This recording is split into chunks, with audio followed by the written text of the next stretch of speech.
Good morning అండి. ఇవాళ మనం మాట్లాడుకునేది కరకట్ట. కరకట్ట మీద మంత్రి సత్యనారాయణ గారు ఆశ్రమం చుట్టూరు వాటర్ వచ్చింది. అలాగే చంద్రబాబు నాయుడు గారు బిల్డింగ్ చుట్టూరు వాటర్ వచ్చింది. అది కృష్ణానది. కృష్ణానది నుంచి వచ్చే వాటర్ తప్ప బుడమేరు నుంచి వచ్చే వాటర్ కాదు. ఎందుకంటే బుడమేరు నుంచి వచ్చే వాటర్ కొల్లేరు వెళ్ళిపోద్ది. అలాగా ఉన్నవన్నీ మునిగినాయి. కానీ ఇప్పుడు మనం మాట్లాడుకునేది ఏంటంటే అమరావతి సేఫా కాదా అని. అమరావతి సచివాలయం మునగలేదు, అలాగే సెక్రటేరియట్ మునగలేదు, అలాగే యూనివర్సిటీ ఉన్నాయి కదా కాలేజెస్ అవి మునగలేదు. ఇప్పుడు బిల్డింగ్లు కడుతున్నారు కదా అది మొదలు. ఎంతకని అప్పుడు శాశ్వత సచివాలయం అని బిల్డ్ చేయరు కదా, దాంట్లో వాటర్ వచ్చింది, దాన్ని ప్రచారం చేస్తున్నారో మునిగిపోయింది. దీన్ని బట్టి అమరావతి సేఫ్. ఎందుకంటే అక్కడ స్లాబ్ వేసిన కాడ శాశ్వత సచివాలయం కాడ అక్కడ గుంటలు తీస్తారు కదా భీమ్ వేసిన కాడ అవన్నీ కూడా వాటర్ వచ్చినాయి. దాన్ని చూపించి జనాలు నమ్మట్లేదు అన్న విషయాన్ని ఇంకా గుర్తించుకోవట్లేదు. జనాలు నమ్మేలా చేయాలి. మొన్న మీకు ఏమన్నా అందినాయి అని అడిగారు వరద బాధితుల దగ్గరికి వెళ్ళి జగన్మోహన్ రెడ్డి గారు.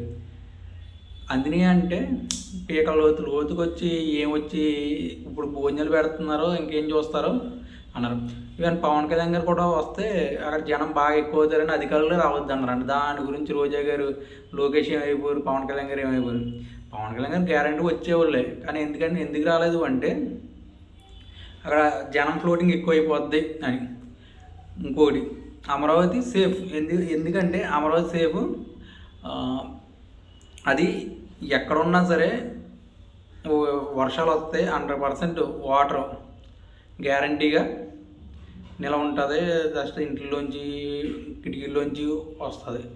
అలాగా సెక్రటేరియట్ మునగలేదు, సచివాలయం మునగలేదు, కానీ మునిగిపోయిందని ప్రచారం చేయరు. ఇవన్నీ అమరావతి సేఫ్ కాదని.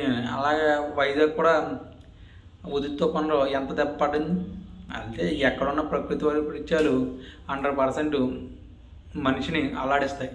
అలాగే మన విజయవాడ కూడా బుడమేరు వాగు వలన అది డ్రైను వాగు వలన కొంచెం వాటర్ వచ్చిన తర్వాత 2-3 రోజులు అంతా ప్రశాంతత అయిపోద్ది. కానీ ప్రజలు బాగా ఇబ్బంది పడతారు. ఫుడ్కి కానీ ఇంట్లో సామాన్లు కూడా తడిసిపోతాయి, వరద వలన పాడవుతాయి.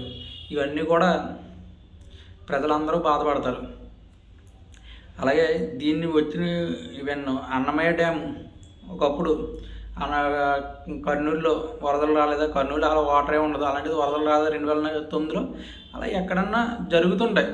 అప్పుడు ఎంతోమంది నిరాశ్రయులు అయ్యారు. అలాగే ఇలాంటివి జరిగినప్పుడు కొంచెం మనం గవర్నమెంట్ సపోర్ట్ చేయాలా వద్దా అన్నది ఆలోచించుకోవాలి. అంతేగాని చంద్రబాబు నాయుడు గారి వలన కరకట్ట బుడమేరు వాటర్ వచ్చిందన్న అది మాత్రం కాదు. కృష్ణ అనేది వాటరే చంద్రబాబు నాయుడు గారి ఇల్లు, మంత్రి సత్యనారాయణ గారి ఇల్లు చుట్టూరు వచ్చింది. అంతేగాని అటు నుంచి చంద్రబాబు నాయుడు గారి ఇంటి నుంచి వెళ్ళిపోద్ది సచివాలయానికి, సెక్రటేరియట్కి. అలాగా మనం ఏమన్నా చెప్పినప్పుడు నమ్మేలా ఉండాలి. కానీ జనాలు అన్నీ చూస్తున్నారు, అన్నీ అబ్జర్వ్ చేస్తున్నారు. కానీ అమరావతి సేఫ్ అని నిరూపించి ఉంది.